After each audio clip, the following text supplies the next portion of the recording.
One thing that I hardly ever see, I've never seen mentioned, never actually, I've never seen anyone mention this fact, but how did the Pharisees refer to themselves in regards to their bloodline? Now, Herod, the king over the Jews, he was an Edomite, aka a descendant of Esau.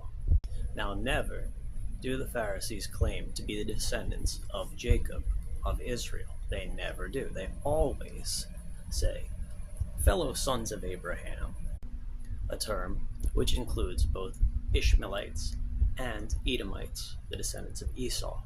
Esau to Edom, to Eudemea, to Judea. This stands in contrast to the Israelites of Judah.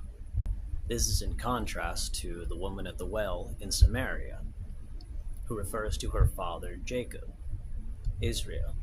So the Pharisees, put in place by Herod the Edomite, the descendant of Esau, the descendant of not Jacob, not Israel, they tried to claim the birthright of Esau that Jacob had taken. That is why they refer to themselves as the sons of Abraham. If they could have called themselves the sons of Jacob, the sons of Israel, they would have. Now, the God of the Old Testament promised Abraham that his descendants would be taken care of by God, but not all of his descendants.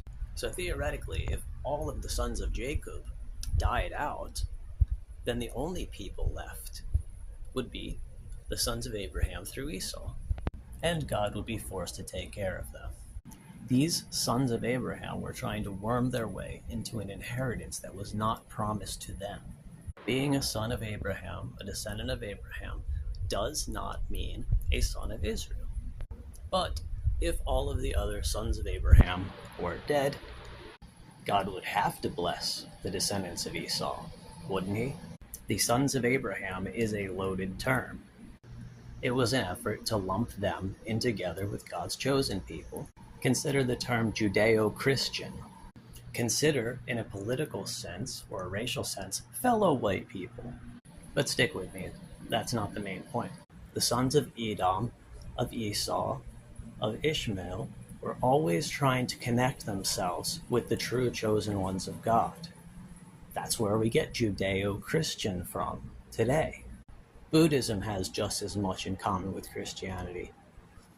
Probably more, because they didn't reject their Messiah. Judeo-Christian, we're just like Christians, except without the Christ part.